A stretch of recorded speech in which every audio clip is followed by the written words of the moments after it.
A beautiful island off the African coast would be a dream destination for holidaymakers. But a bomb at the airport diverts two jumbos to a tiny airstrip. In just 8 minutes, the worst aviation accident of all time takes the lives of 583 people. Now, with cutting-edge computer technology, we reveal exactly what went wrong.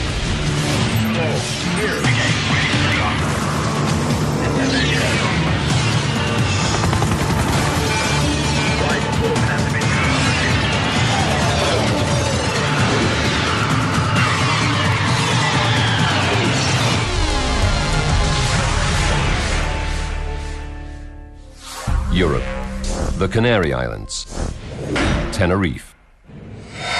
Sunday, March the 27th, 1977. Los Rodeos is the island's sleepy airport in the hills. It's not used to heavy traffic and normally handles just a few small planes a day. But this is no ordinary day. 12 noon. After an overnight flight from Los Angeles, Pan Am's flight 1736 is just 2 hours away from the Canary Islands. Joan Jackson has been a flight attendant with Pan Am for 7 years. Everything seemed normal and fine. Sometimes you get passengers that you wish were on somebody else's flight, but these were all really wonderful people, and we enjoyed having them on our plane. Jack Ridout is one of the 378 passengers happy that he's on board a 747. Back in the 70s, I mean, the 747 was the cat's meow. I mean, it was it. It was twice as big as any other airplane. Jack is traveling in style. He's taking his girlfriend, Joni, on a special vacation. It was a wonderful first-class trip. We went to the upper deck. In those days, it was a kind of a cocktail lounge. Very nice. They're heading for Gran Canaria, the third largest of 7 Canary Islands, known for their stunning scenery. But as beautiful as the islands are, they also harbor a number of terrorist groups, eager to free the islands from Spanish rule.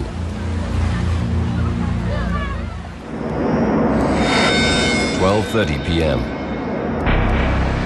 Suddenly, Pan Am's captain, Victor Grubbs, receives an urgent message from air traffic control.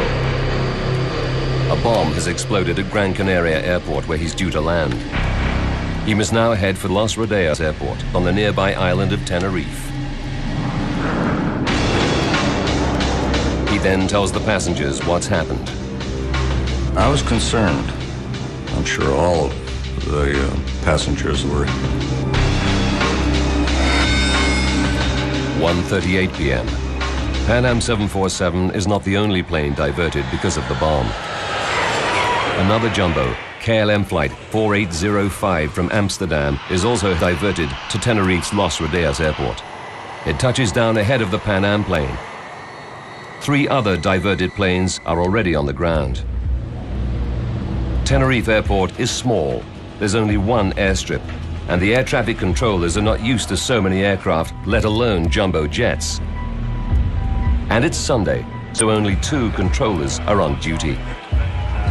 The passengers on the KLM plane set off towards the airport lounge to relax. 2:15.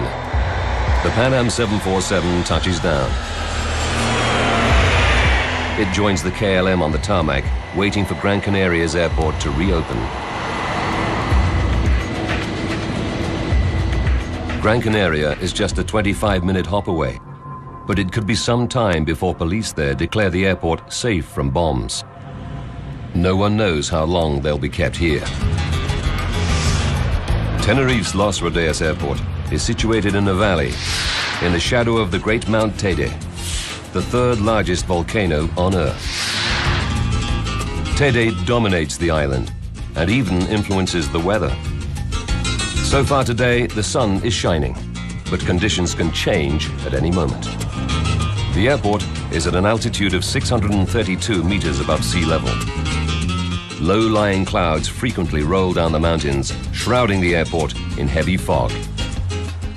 But when the Pan Am plane lands, weather isn't a problem. The conditions were good. They were clear and a beautiful day. I noticed that the airport was in a little disrepair. Medieval, to say the best. Los Rodeos Airport opened in 1941. Facilities are severely limited. There's no radar to monitor planes on the ground. And today the runway center lights are out of service. With 5 big jets now diverted there as well, the airport can barely cope. The departure lounge is overcrowded. Passengers inside the Pan Am Jumbo are not allowed to leave the plane. The flight attendant opens the door to give the passengers some fresh air. I remember we were waiting. We were there long enough to be bored. Say, you know, when are we going to go? 2:30 p.m. Police in Gran Canaria have cleared the bomb, and the passengers think they'll soon be able to get to their destination and start their vacations. But even though the Pan Am plane is ready to take off, it can't. The KLM Jumbo, ahead of it on the taxiway, is refueling. Filling the Jumbo with 55,000 liters of fuel will take 30 minutes. The Pan Am is forced to wait. The pilots were very eager to go. I think they would have preferred that KLM had not taken on the extra fuel, that we'd all just gone ahead and gone. But even after the KLM finishes refueling, there's still a delay. With no explanation, the Spanish authorities force the planes to sit on the tarmac for nearly 2 more hours. At 4:56 p.m., KLM's most senior pilot, Captain Jacob van Zanten, requests permission to taxi. 2 minutes later, air traffic control gives the go-ahead. On the Pan Am, Jack notices a change in the weather. The fog started rolling in, and it was quite unusual to me because it would completely consume the airport. It was the difference between night and day. The KLM 4805 taxis down the runway. There are 248 passengers and crew on board. The air traffic controllers instruct the pilots to proceed to the end of the airstrip, make a 180-degree turn, and wait for clearance to take off. Visibility is now down to 300 meters. None of the air traffic controllers can see the planes that they're directing. And there is no ground radar to help them. They are now totally reliant on communicating by radio. 5:02 p.m. The controllers give Pan Am permission to taxi onto the runway right behind the KLM. The Pan Am pilots are then told to turn off at the 3rd exit and wait. Conditions are getting worse by the second. Followed the KLM plane out on the tarmac, and you couldn't see the cement.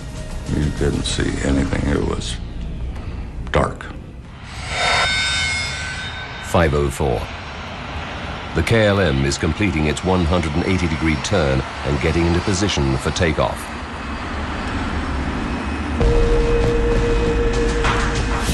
The Pan Am is still taxiing towards the KLM along the runway. The pilot and co-pilot are trying to find the 3rd exit, but they're not familiar with the airport and can barely see out of their cockpit windows. I said, look at this fog, we're never going to take off because I can't even see the number 2 engine, which is the inboard engine. And you know, I know we're not going. 5:05. The KLM is in position. After a delay of 3.5 hours, Captain Van Zanten is finally ready to leave. 5:06. Captain Van Zanten releases the brakes. The 747 starts heading down the runway towards the Pan Am, which is still on the airstrip just 1,400 meters up ahead.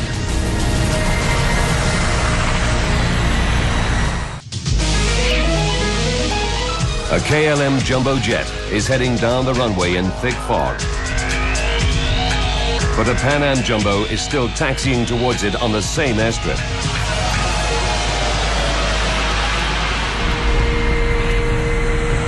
Jack and Joni are in Pan Am's first class. Johnny said, "Oh my God, you know, what would happen if he took off?" And I just casually said to her, "Well, don't worry about a thing. If he hits us head on, you'll never feel a thing." 5:06 and 18 seconds. The control tower tells the KLM crew to wait. Okay, stand by for takeoff. But they don't. Instead, Captain Van Zanten accelerates the KLM jumbo down the runway. 5:06 and 45 seconds. The Pan Am co-pilot looks out of the window and is horrified by what he sees. The 300,000-kilogram KLM jumbo is heading straight towards him. The Pan Am has 394 passengers and crew on board. Their only chance is to get out of the way as quickly as possible. Pan Am's Captain Grubbs forces the engines to full throttle. He tries to move the 747 out of the way.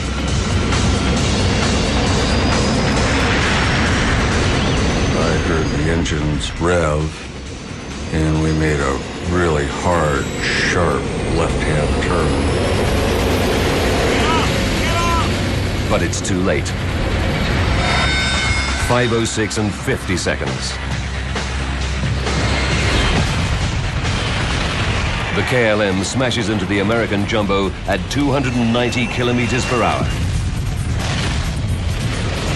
Just a shattering noise. I felt like every molecule of air exploded. My only thought was, bombs, it's got to be bombs. And all you could see was the twisted metal parts. Then almost immediately the fire broke out. And I looked around and thought, how are we going to get out? We're trapped.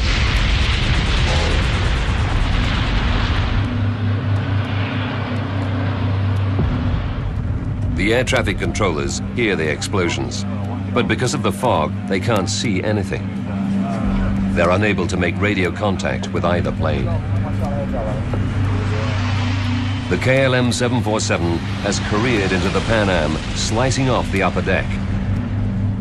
After the impact, the KLM crashes further down the runway.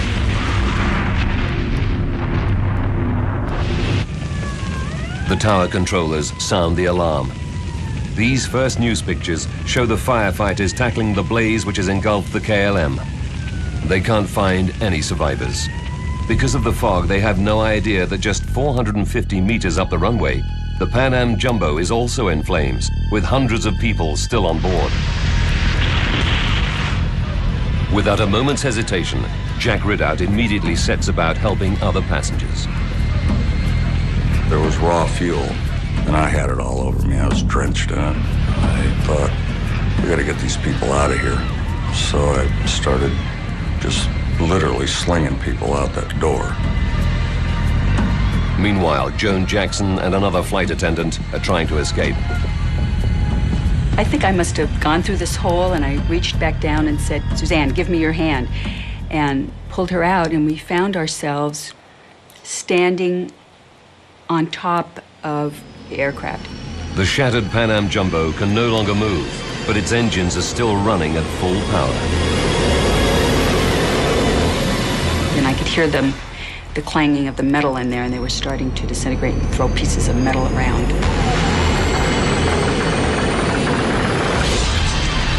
There was another explosion, and the flight attendant who had been helping people was killed instantly. Joan and her colleague are still stuck on the roof of the plane. And I thought to myself, if we jump, we're going to have broken legs, so we're going to be able to get away from the plane if we have broken legs. But the plane begins to disintegrate beneath them. The fuselage where it had broken was kind of trailing down toward the ground.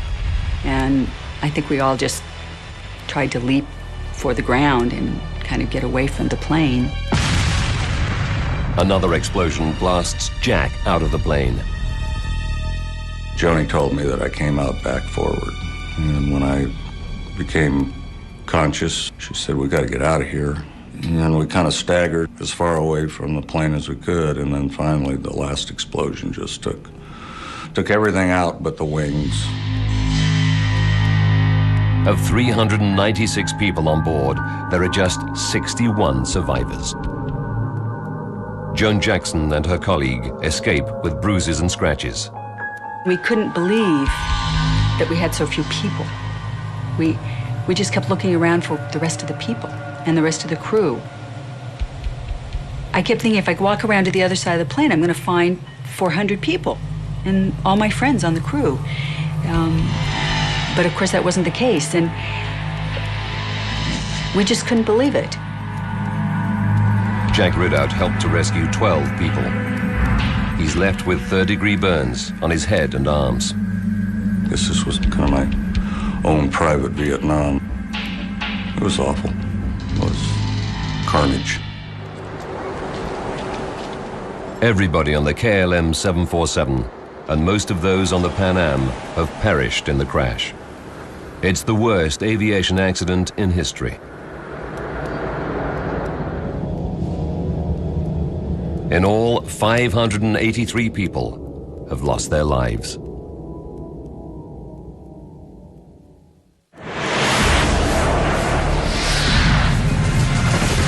Around the world, people are shocked. The jumbo jet is the most advanced aircraft of its time, but it also carries twice as many passengers as any other commercial plane. And now, the burnt-out remains of two 747s lie scattered on the runway. Now we rewind the events of that fateful day and go deep into the investigation to reveal what really happened. The Spanish immediately bring in a team of specialists. Accident investigator Jaime Velarde leaves his home in Madrid at once, reaching Tenerife by first light. When we arrived, we actually noticed the sensation of the big catastrophe. Investigators arrive from America and the Netherlands, representing the two countries whose planes have crashed. One of the Dutch team is Frans Earhart, who's stunned by what he sees. We were appalled. It was tremendous, the amount of wreckage. We had never seen that before. Investigators must answer many questions. Why was the Pan Am Jumbo still on the runway? Was there another bomb? Using their official data, we can piece together the deadly chain of events. In the beginning, I didn't suspect anything. That was not the moment of taking conclusions. The only important thing is the evidence, nothing else. The first task is to find the black boxes. They contain vital voice recordings from inside both cockpits, as well as all the technical data. The investigators soon recover them, but the boxes are badly damaged. It may take weeks to decipher the recordings. In the meantime, investigators have to rely on the next best thing, the tapes from the air traffic control tower. The tension was enormous because that was the first sign of who was the main reason for the accident.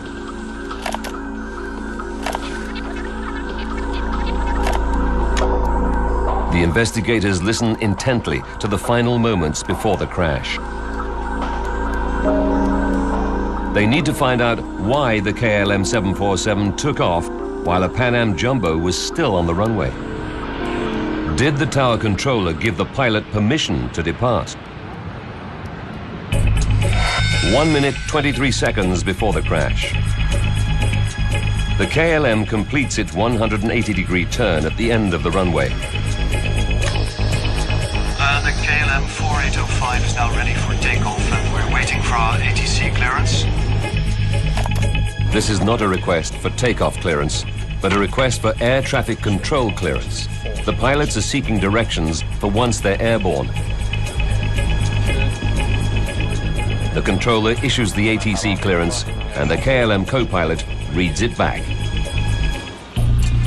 33 seconds before the collision. The tapes reveal that after reading back his ATC clearance, the KLM co-pilot makes an unusual statement. We're now at takeoff. American investigator Bill Edmonds is puzzled by what he heard. We couldn't understand exactly whether he was saying we are at takeoff or we are taking off.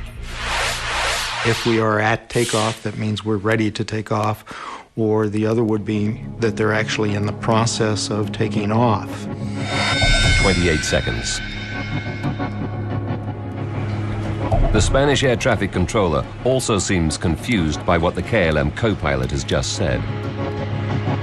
Okay, stand by for takeoff. I will call you. Stand by is the last instruction from the tower to the KLM. They never issue takeoff clearance. Nevertheless, Captain Van Zanten accelerates down the runway.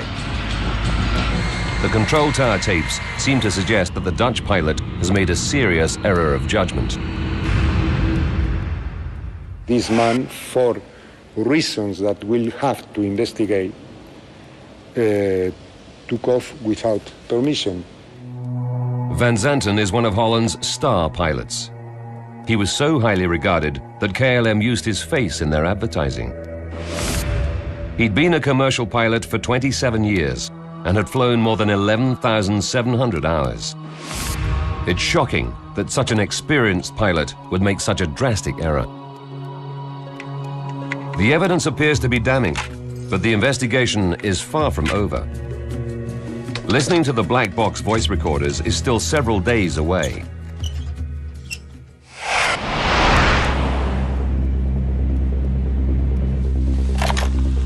Meanwhile, the tower tapes reveal another startling fact. The Pan Am pilots had not followed their instructions either. 4 minutes before the crash, the control tower instructs the Pan Am to turn off the runway at the third exit.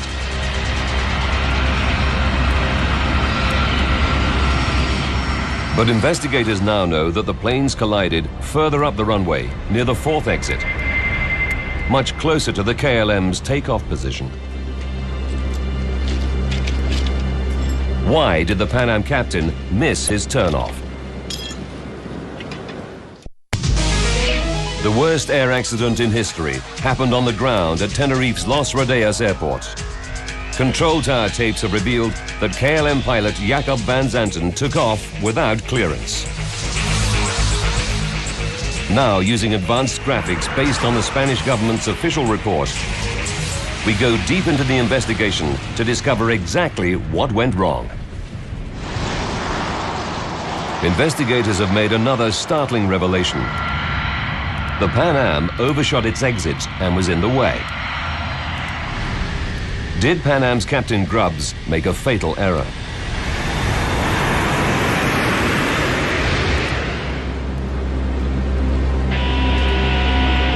To find out, investigators first analyzed the airport layout.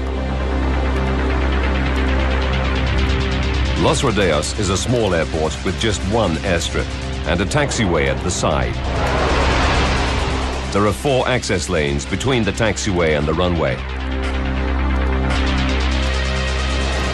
On the day of the crash, controllers at Tenerife have to handle extra planes because the airport at Gran Canaria is closed. They have no choice but to park them on the taxiway. To reach takeoff position, the planes all have to use the runway. Investigators now examine the exact position of the planes on the airstrip moments before the crash. 4 minutes and 46 seconds before impact. The Pan Am follows the KLM onto the runway. The Pan Am crew are using a small diagram to help them locate exit C3, but the exits are not clearly marked, and visibility is getting worse. As they taxi down the runway, they look out of the window to try to count the turnings as they go past them. First C1, and then C2. The problem is the third exit, C3. There does seem to be some uncertainty on the part of the Pan Am crew as to what taxiway they're supposed to turn off on. However, the tower tapes clearly demonstrate the controller's instructions. Would you confirm that you want the Clipper 1736 to turn left at the third intersection? The third one, sir. 1, 2, 3, third one. 1 minute, 6 seconds to disaster. The Pan Am passes exit C3, continuing on the runway towards the KLM, which is preparing to take off. But exit C3 would have required the jumbo to make a very difficult turn at an acute angle.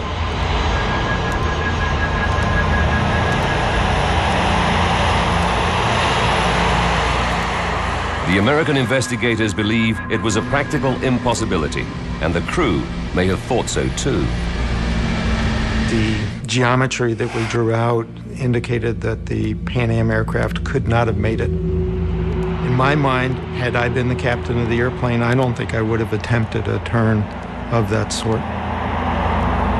But if the turn is so difficult, why did the controller ask the Pan Am to make it?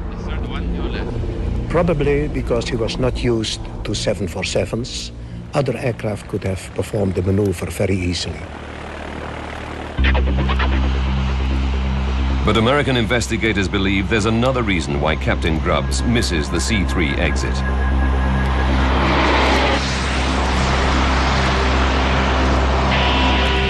Just at the time he should be leaving the runway at exit C3, the Pan Am pilot is distracted by what he hears on his radio. KLM 4805 is now ready for takeoff and we're waiting for our ATC clearance. They probably would have been listening to the KLM aircraft rather than concentrating on turning off on the taxiway. 35 seconds to go. The KLM co-pilot tells control. We're now at takeoff. Immediately, the Pan Am co-pilot butts into the conversation.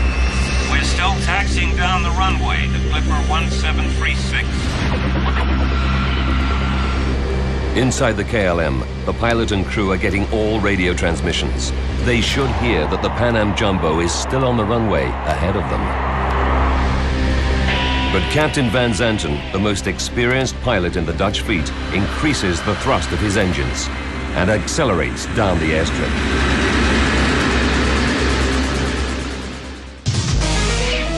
Investigators now know that none of the pilots on either plane followed the controller's instructions. To find out why, investigators have to dig deeper. It may boil down to the behavior of the two crews. Transcripts of the control tower tapes reveal a growing level of tension in the KLM cockpit. The captain did express or exhibit a definite hurry-up tendency. The KLM Jumbo has been waiting at Tenerife for almost 3.5 hours. Investigators later find out from radio conversations that Captain Van Zanten had expressed concern about going over the number of hours he's allowed to work. He still has to pick up 300 passengers in Gran Canaria to take back to Amsterdam. If he's late, the crew will be grounded for a rest period, and KLM will have to pay overnight accommodation for everyone on board.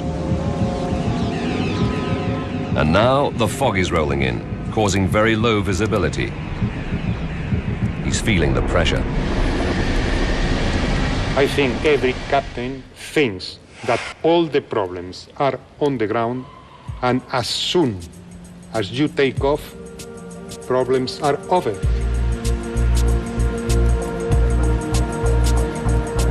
There you are in your kingdom, and you are the person who decides.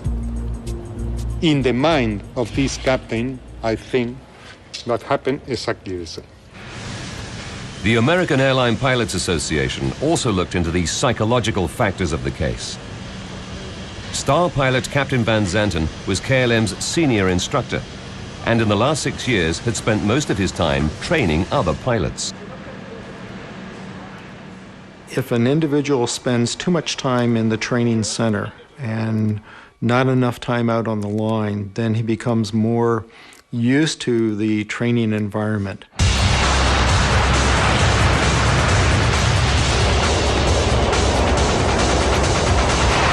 In fact, in the past 6 years, Captain Van Zanten had flown an average of just 21 hours per month, and he'd not flown at all in the last 12 weeks.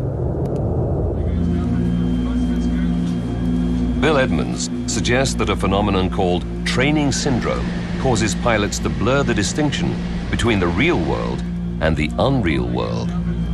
With a simulator, you go ahead and you fly a maneuver, you stop, you reset the simulator, you refly the maneuver. You kind of get used to jumping around, and you're ready to do something, and you go ahead and do that. In the simulator, the instructor acts as the controller. He usually issues ATC clearance and takeoff clearance to the crew. He wouldn't have to wait for clearance from a control tower. Captain Van Zanten was ready to perform his takeoff. At a certain point, all the parameters were satisfied for his takeoff, and he was ready to go. Not sure that he looked at the big picture of where they were on the runway, where other air traffic might have been, but he was ready to go.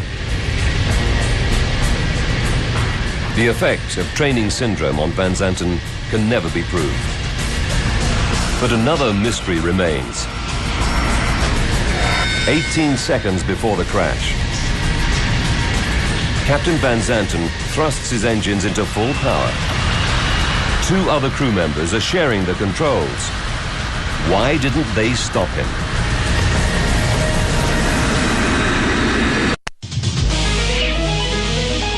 Control tower tapes have revealed that KLM's Captain Van Zanten took off without clearance. Investigators have also discovered that the Pan Am Jumbo missed its exit and was in the way. Now investigators are waiting for the evidence from the plane's damaged black boxes. They could reveal new clues. Each 747 has 2 black boxes: the flight data recorder and the cockpit voice recorder, which stores the final 30 minutes of all conversations inside the cockpit. Spanish investigator Jaime Velarde took the black boxes to Washington, where they were examined in the National Transportation Safety Board's special laboratory. It was very, very heavy investigation because you had to analyze practically every one of the recorded voices. So far, investigators have relied upon tapes from the control tower. But 2 weeks into the investigation, they can finally examine the tapes from the black boxes. It can take several days to listen to a half-hour cockpit voice recorder. And you try to identify who's speaking, what they're saying, and what other interactions may be going on. Only when investigators compare the black box tapes from the 2 planes with the recordings from the control tower do they get the full story. They make a dramatic discovery. In the KLM cockpit, the crew didn't hear certain directions that were clearly audible on the control tower tapes. Just when Captain Van Zanten most needed his radio communications, a loud squeal obliterated vital messages. Papa for 1736 report. Patrick Smith is a commercial pilot who studied many air disasters. Communicating to air traffic control the way we do is just so second nature. You don't think of it potentially being something that could break down and kill you. Here, a very simple technological problem lent a hand to this massive accident. The communication system in use at Los Rodeos in 1977 is still used all around the world today. Airplanes communicate with air traffic control using 2-way VHF radios. All the planes at the airport tune into the same frequency, so that not only can they receive their instructions, they can also hear what's going on around them. But the system has limitations. It's not the same as speaking over the telephone where two people can talk at a time. The best way to picture it is if anybody's ever used a walkie-talkie, you click and you speak. Only one person can speak on that frequency at a time. Everyone must wait their turn. A problem occurs when two or more people try to use the frequency at the same time.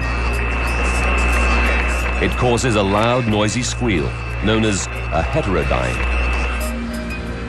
Hearing a heterodyne on an open frequency is 999 times out of 1,000. It's an innocuous phenomenon. But the accident at Tenerife was that 1 in 1,000, where the heterodyne was not harmless. 67 seconds before impact. Captain Van Zanten has completed his difficult 180-degree turn at the end of the runway.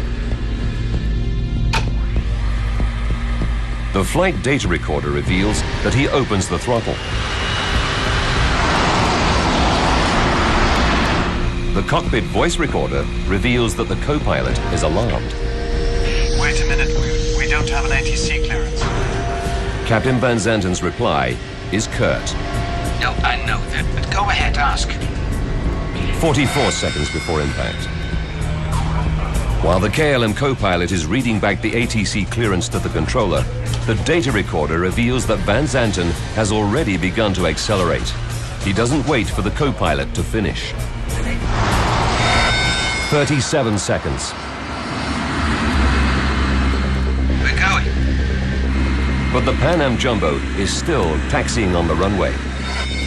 From the tower tapes, investigators know the controller told the KLM plane to wait for takeoff clearance. Okay, stand by for takeoff. I will call you. At that exact moment, the Pan Am cockpit tapes reveal that the Pan Am crew also respond. We're still taxiing down the runway, the Clipper 1736. They're both responding at the same time. But the KLM cockpit tape reveals that because both Pan Am and the controller speak at the same time, it creates a heterodyne. Okay. Captain Van Zanten simply hears the word, okay. He doesn't hear the controller. Okay, stand by for takeoff. I will call you. Nor does he hear the Pan Am. We're still taxiing down the runway, the Clipper 1736. He continues accelerating down the runway. Either one of those statements should have stopped him in his tracks, but because those two transmissions were made simultaneously, all he heard was a garbled noise. Just 28 seconds later, the KLM Jumbo smashes into the Pan Am.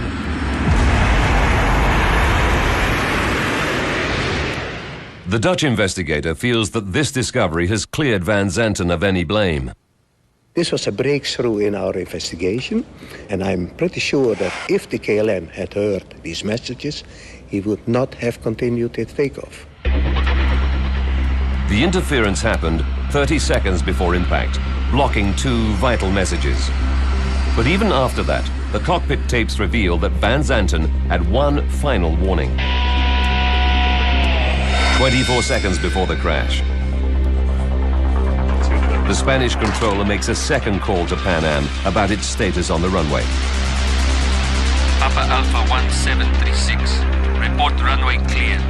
The Pan Am co-pilot responds. Okay, we'll report when we're clear. This conversation was definitely audible in the KLM cockpit, but only one member of the crew was aware of it. The flight engineer understood it, at least partially. The Pan Am, is he not clear? The captain that is in the middle of the takeoff said something. What you say? What do you say? The Pan Am, is he not clear? Van Zanten replied emphatically, Oh, yeah. Oh, yeah. And then flight engineer doesn't reply anymore. The flight engineer was the most junior member of the crew. Dismissed by his highly respected captain, he doesn't question him further. Both the Spanish and American investigators are critical of Captain Van Zanten's performance that day.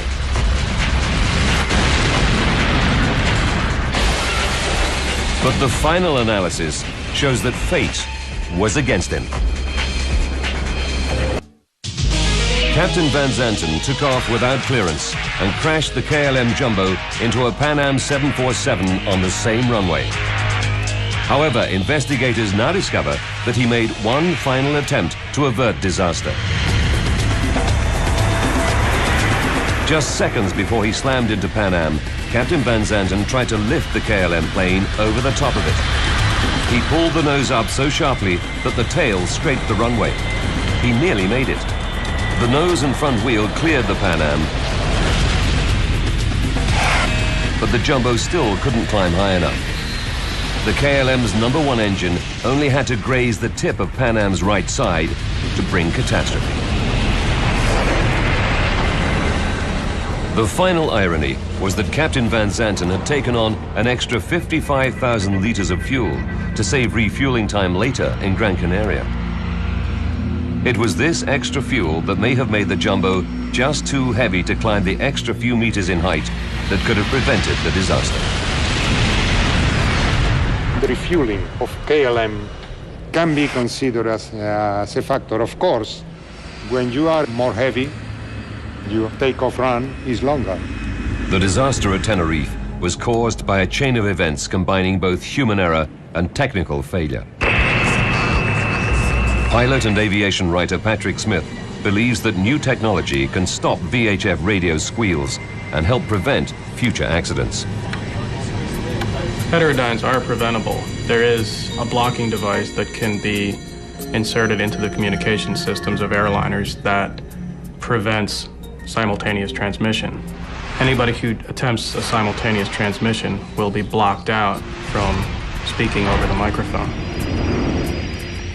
Aircraft engineers can fit anti-blocking units for just $13,000. A small amount compared to a new plane's price tag of up to $200 million. However, although some airlines are voluntarily installing them, it's not yet a legal requirement. Investigators finally pieced together the critical events that led to the tragedy at Tenerife. First, the air traffic controllers instructed two 747s to taxi onto the same active runway at the same time. Then, in heavy fog and confused by the runway layout, the Pan Am pilot missed his exit and taxied too far. Just seconds later, Dutch pilot Captain Van Zanten began his takeoff without clearance. Finally, a loud squeal in the KLM cockpit prevented the captain from receiving vital messages which may have stopped him in his tracks. For the survivors of Tenerife, the nightmare continued for many months. I found that I was frightened of everything. I didn't want to ride in a car. I didn't want to let my husband out of my sight. I almost wanted to be in my apartment with the curtains drawn and like you see the people in the movies that are afraid of everything. After counseling, Joan managed to return to flying 3 months later. Well, I'm still a flight attendant today. I have 34 years of flying, and I will probably be flying another 6-8 years. I love seeing the world. Back home in San Diego, Jack's story made the news. Jack Ridout is a survivor and is credited with the rescue of a dozen other passengers on a Pan Am 747, the nightmare of Tenerife. The thing that no one can ever understand until they've been involved in a situation like this is that the ramifications go on year after year. I live with the images probably for the first year, every night, most nights.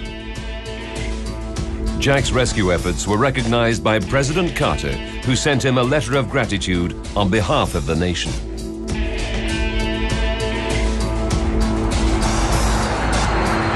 A new airport in the south of Tenerife now handles the majority of the island's visitors. Built at sea level, it rarely suffers from fog. Tenerife's old airport remains open, and the authorities have installed a ground radar system. Since the accident, the airstrip has been used mainly for regional flights between the islands. But today, a vast increase in tourism has seen the return of large aircraft, both landing and taking off, in the fog at Tenerife's Los Rodeos Airport.